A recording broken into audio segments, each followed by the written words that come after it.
Welcome back dito sa channel natin. Muli tayo nagbabalik para magbigay ng update sa ginagawa na bagong SM Harrison.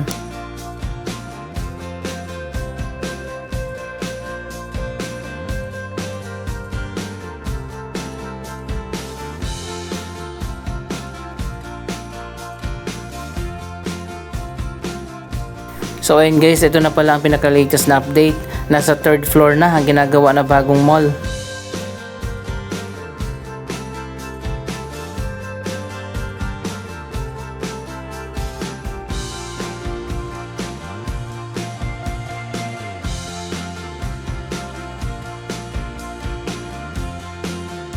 Inaasahan na nga na matatapos ito sa year 2027. Ayon pa sa plano ng SM, one flagship mall a year pa lang itatayo nila. Ngayong 2026, ang SM Neo Verde sa Santa Rosa, Laguna ang inaasahan na magbubukas. Next year naman ang SM Harrison at sa year 2028 naman ang SM Malolos. Flagship mall pala ang SM Malolos, Bulacan.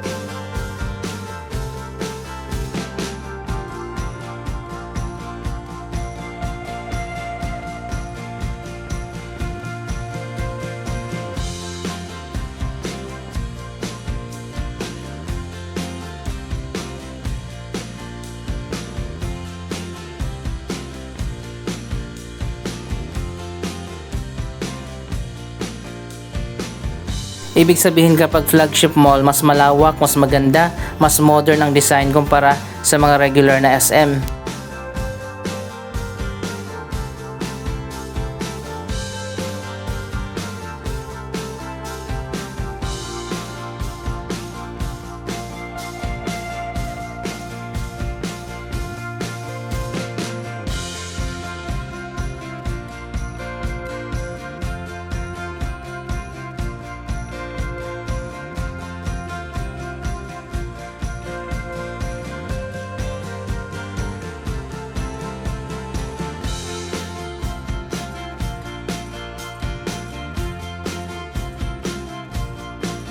Andito tayo ngayon sa may Adriatico Street at eto na yung magiging entrance. May driveway dyan at drop-off area. High ceiling pala dito sa may entrance, typical sa mga bagong SM.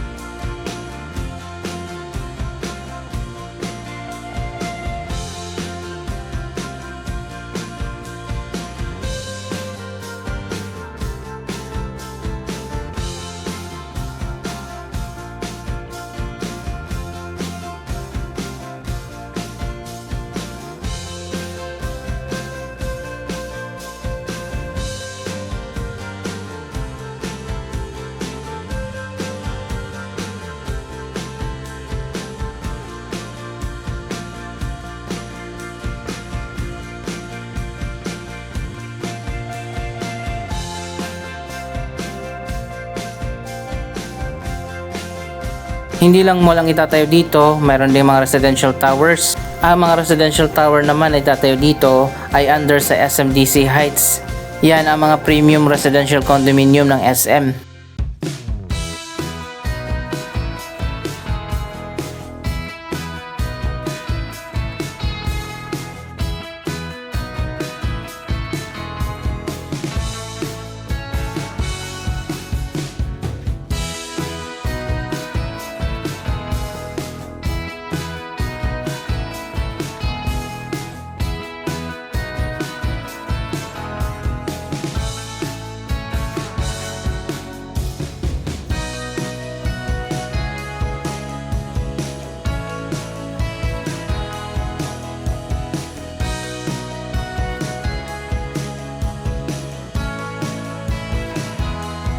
Nasa 7 hectares yung buong lawak ng Harrison Plaza property.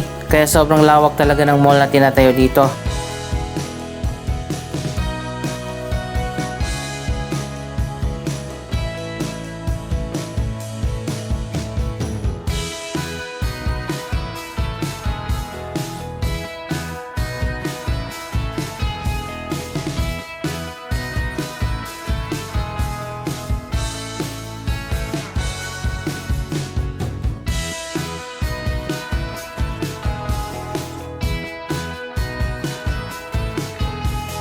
Ayan, nandito naman tayo sa kabila sa may Harrison Drive. Mapapansin nyo naman hanggang dito lang yung mall. Sa ngayon parang letter L na nakabaligtad ang shape ng mall.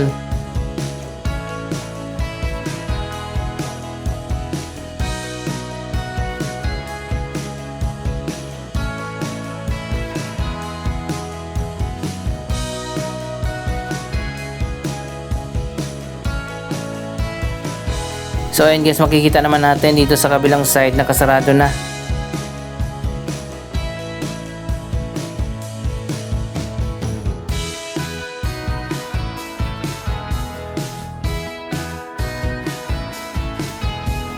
Kung maalala nyo dati yung Harrison Plaza, dito sa area na to ang SM Department Store.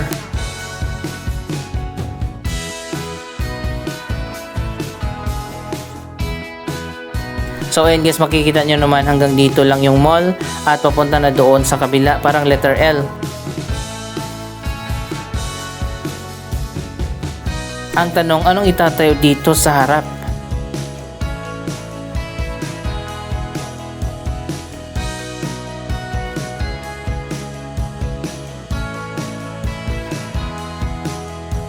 Ngayon pa lang ang hula ko, baka terminal. Diba usually sa mga SM, may terminal sa harap. Baka dito nga ilalagay yung terminal.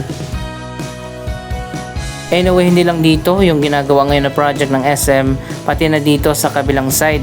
Kasama din ito sa Harrison Plaza property. Ilan pa sa mga possible project na itatayo dito, baka magkaroon ng hotel at National University Campus. May project na rin na ginagawa dito sa kabila pero hindi pa rin natin alam kung ano. Abangan na lang natin sa mga susunod na update.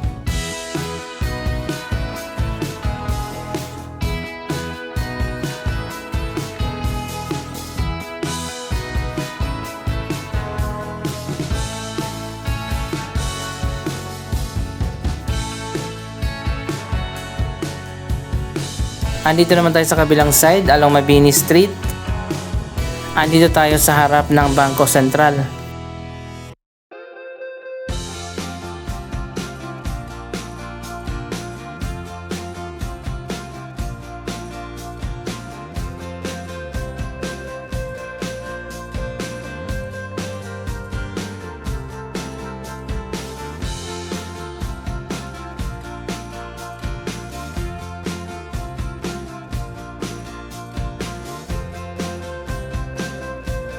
Dapat talaga may terminal dito. Ayan, makikita nyo naman kung gaano kagulo yung mga tricycle. Ito naman ang entrance dito sa Mabini Street.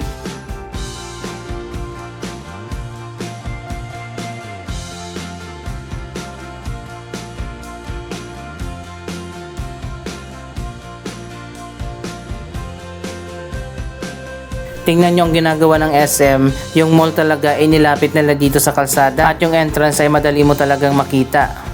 Kaya alam talaga ng SM kung paano gumawa ng successful na mall.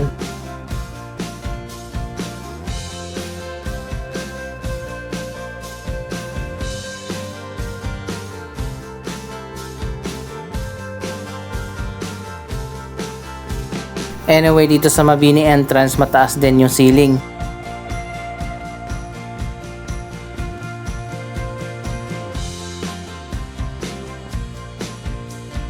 Second floor pa lang yung nagagawa dito, pa third floor pa lang. Ayon pa sa nabasa natin online, nasa 5 floors ang SM Harrison.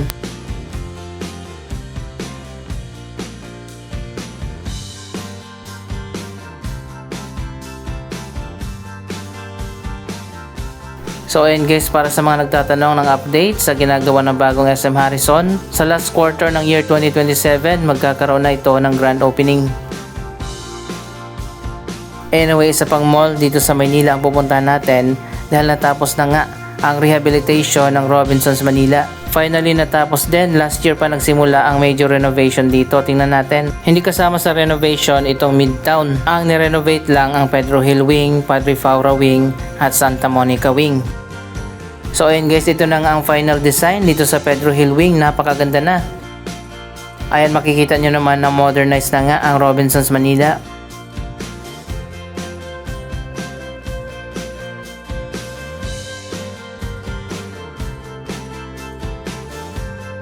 Makikita din natin ang iba't ibang wood accent.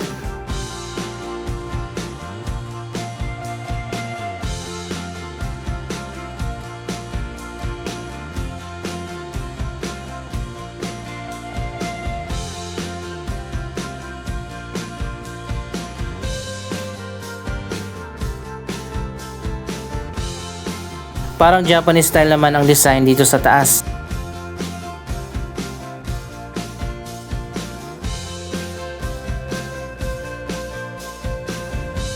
Yung mga poste din dito nilagyan ng bagong design. Natapos na rin ang renovation dito sa may food court.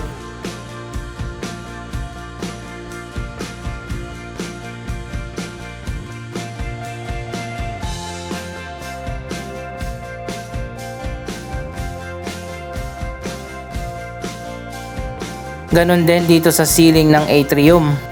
Parang wala na ang atrium kasi sinakop na dito sa baba. Sobrang sikip na tuloy tingnan ng Robinsons Manila.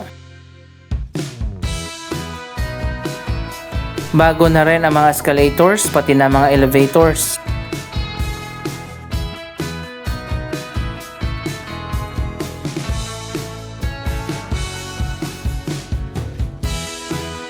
Sana ginawa nilang glass yung ceiling katulad sa MOA para maliwanag. Isa pang magandang ceiling design dito sa may department store. Parang resort, ang ganda.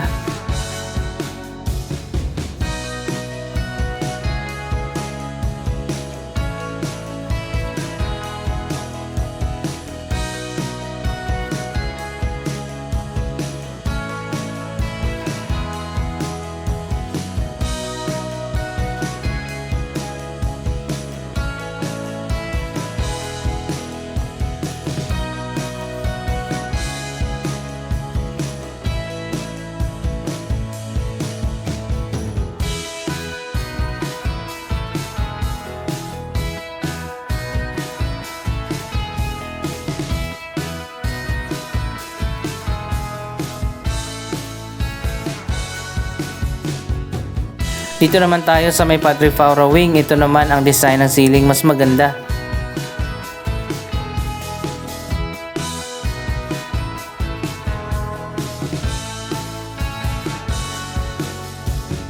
Dapat nga ganito na lang lahat mas maganda pa.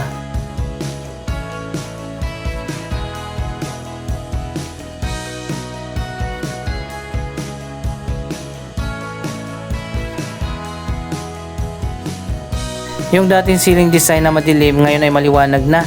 May ilaw pala to.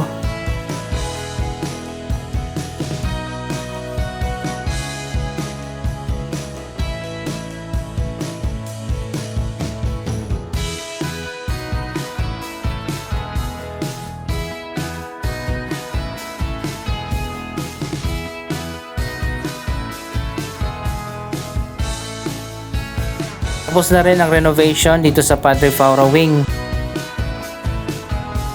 Nagbukas na rin ang mga bagong stores dito.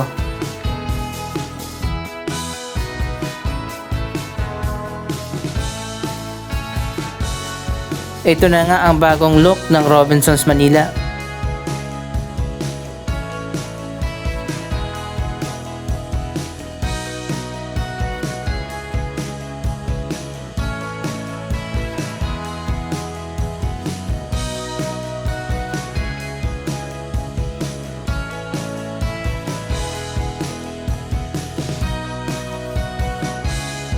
Pati pala mga tiles ay pinalitan na rin.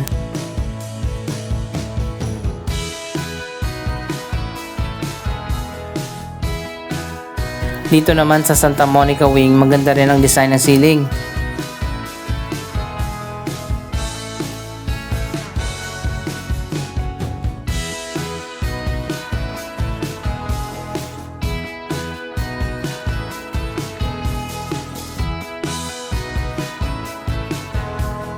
Anong masasabi nyo sa bagong design ng Robinsons Manila at sa ginagawa na bagong SM Harrison? Mag-comment lamang dyan sa baba ng inyong mga reaksyon.